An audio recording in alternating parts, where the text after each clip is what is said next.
Mijëra euro janë shpenzuar për ndërtimin e nënkalimeve në qytetin e Ferizajt, në mënyrë që qytetarët të lëvizin më sigurt, por përkundër kësaj, papastërtitë brenda tyre po bëjnë që ata t'i shmangen qarkullimit nëpër to.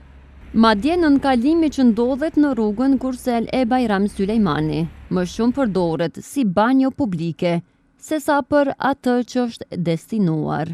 Qytetarët thonë se nuk mund të kalojnë nëpër këtë nënkalim për shkak të kundërmimit të rënd që vjen aty. Kalove që ne ka nënkalimi apo? Jo, kënina kalova ka rruga. Për çfarë arsye nuk? Për shkak papastërtisë. Shumë papastërti e madhe, është katastrofë. Qysh me kalu, ani me fëmijë, apet vetë ja bën dyqysh, e me fëmijë qysh me kalu. E kush mendon që është fajtuar? Vetin qytetarët, nashtë janë edhe këta të pastërtisë, pak që si rinë shumë gati. Ma shumë jina na vetë qytetarët, që se mirë mojmë.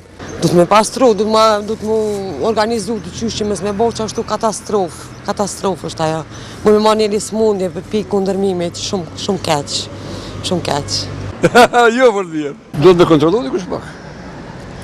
Sa fund rregull, morëm me pa dikush. Ditën e mirë. Stërtisht e po, shka me bënë që taj, do të me kontrolu dikush. Nuk jena popullimisht që me thonë. Jena veti kena fojet.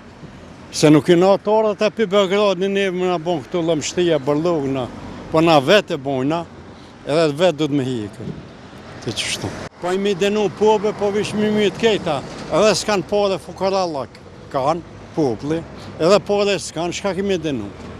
Fajtojnë të shteti, të komuna. Komuna do të me qitë lujen, do të me pagu lujen, për me kry punë së kurdot. Pak më mirë qëndron gjendja në nënkalimin i cili gjendet në rrugën Ahmet Kaqiku. Qytetarët e pranojnë që faji qëndron tek vetë ata. Mirë po shtojnë se duhet të shqiptojnë gjoba për të gjithë personat që hedhin beturina vend e pa vend. Jo, bashkë edhe komitisë se të përmbojtën, po mirë është. Qytetarët nuk përshkojnë qysh duhet, po gjujnë bërlogje, po gjujnë sene, aty ajo tani s'ka qysh mu mojtën ajo. Duhet, për shembull, komuna me angazhu njerëz që me mojtë pasër. Qysh duhet me mojtë pasër se kalojnë njerëzit këpare. Në që është e frishtë se më nuk është të rëhamë në epidemi. Qytetari si qytetarë, a nuk me ndonë se shka të bojë gjujnë beturinat këto. Amo komuna të me angazhu njerën me pasru. Popëtën tonë së në bjenë me në kur. Kur së në bjenë me. Që se e rritë gjobën, e gjumë me hedhurin që atë e sënë. Dënoj 500 evra, këshire ma e gjumë në jo. Se 500 evra e në pare në këtë kohë. Mendimi e më sheh. Ndërsa zëdhën si kompanisë regionale të mbeturinave pastërtia Arbër Ibrahimi. Tha se nënkalimet pastrohen 2 herë në ditë. Mirë po qytetarët e pandërgjetshëm janë ata që po krijojnë papastërti brenda nënkalimeve.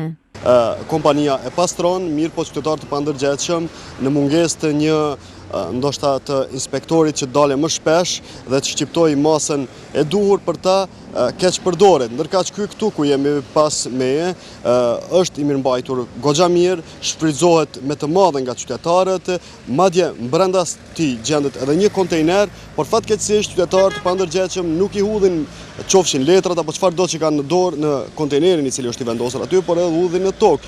Megjithatë, pastrohet 2 herë në ditë, madje edhe lahet shpesh brenda javës. E inspektori i ambientit në komunën e Ferizajt Besim Uruqi tha se po shqiptojnë mjaft gjoba, mirë po problem në ruajtjen e mjedisit, po paraqet mungesa inspektorëve të ambientit në këtë komunë. Në bazë udhëzimit administrativ 14/2015, gjobat mandatare kemi fillu të shqiptojmë para 1 muaji. Dhe deri me tani kemi shqiptu mjaft gjoba. Ferizaj është një qytet i madh, ne kemi një inspektor të mjedisit, i kemi edhe 2 bashkëpunëtorë që ndihmojnë nga inspektorat e tjera dhe zyrtari i mjedisit. Ne gjithsesi do ta inspektojmë atë më shpesh, do të kujdesim më tepër për atë pjesë, mirë po duhet pas parasysh që me kaq staf këto janë mundësitë tona. Përveç papastërtisë, 2 nënkalimet ekzistuese në Ferizaj, sa herë që ka të rreshurat të shiut mbushen me ujë, gjë që u apamundson edhe më shumë qytetarëve kalimin nëpër to.